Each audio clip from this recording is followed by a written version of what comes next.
क्यों कर्म क्षेत्र में आ गए। तो इसका उदाहरण जो है, एग्जाम्पल जो है, वो सत्यता का यही है कि मनुष्य अपनी इंद्रियों के वश में है। जो मेन हमारे शरीर में इंद्रियां हैं, जिसको भौतिक कार्य से हमने अपने आप को संलग्न किया हुआ है, और ये जो चीजें हैं ये प्रकृति द्वारा है। प्राकृतिक ही जो है इंद्रियों को जन्म देती है। जन्मदाता जो है प्रकृति है। फिर वो कहते हैं कि प्रकृति से मनुष्य अलग नहीं हो सकता है। जब पुरुष उससे अलग नहीं हो सकता तो इंद्रियां उसकी दी हुई है, तो इंद्रियों से भी अलग नहीं हो सकता। और ये सत्य है कि मनुष्य इनमें संघर्ष होता रहता है, संघर्ष होता रहता है। तीन तरीके से है, सतोगुणी, रजोगुणी और तमोगुणी। सतोगुणी में दान दक्षिणा, अच्छे भाव, विचार, संहिता सब कुछ आता है। रजोगुणी में व्यापार, वैश्य जो काम करने हैं, सकर्म करने, उसमें झूठ भी आता है, काम भी आता है, क्रोध भी आता है। तमोगुणी होता है जो राक्षसी गुण होते हैं, राक्षसी प्रवृत्ति होती है।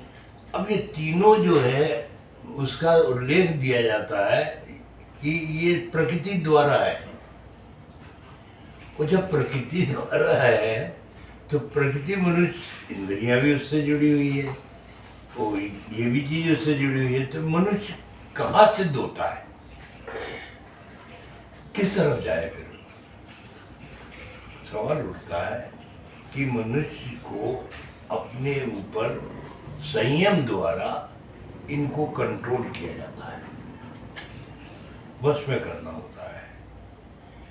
फिर ये तमोगुणी, रजोगुणी जो आपस में संघर्ष कर रहे हैं, तो कभी रजोगुणी तमोगुणी को प्राप्त कर देता है, तमोगुणी रजोगुणी को प्राप्त कर देता है, और सतोगुणी को प्राप्त कर देता है। तो ये प्रबलता जो है मनुष्य की, जो ज्ञान के द्वारा ही इसको हटाया जा सकता है, आध्यात्मिकता के द्वारा।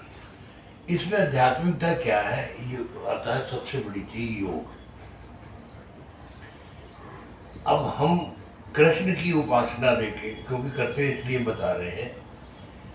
कहा जाता है कि उनकी इतनी रानियां थीं, तो क्या उन्होंने सबसे विवाह किया था? नहीं। क्या था कि त्रेता में राम जब आए थे तो बहुत सी स्त्रियां मोहित हो गई थी, मन में विचार उनके आया था।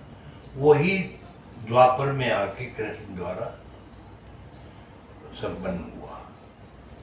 जाके जिसकी वृंदावन में आज भी, मथुरा वृंदावन इन दिनों में तो बहुत ज़्यादा रश होगा, रासलीला होती है। एक कुंजवन है जगह जहाँ रात को कोई पंछी नहीं रहता है, कुंजवन में अभी भी।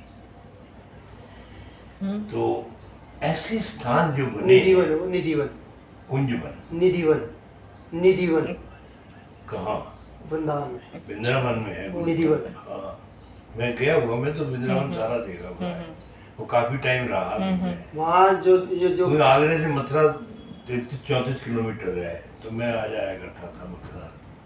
होली दरवाजे, होली पे तो बहुत ज्यादा रहता, होली और ये तुम्हारा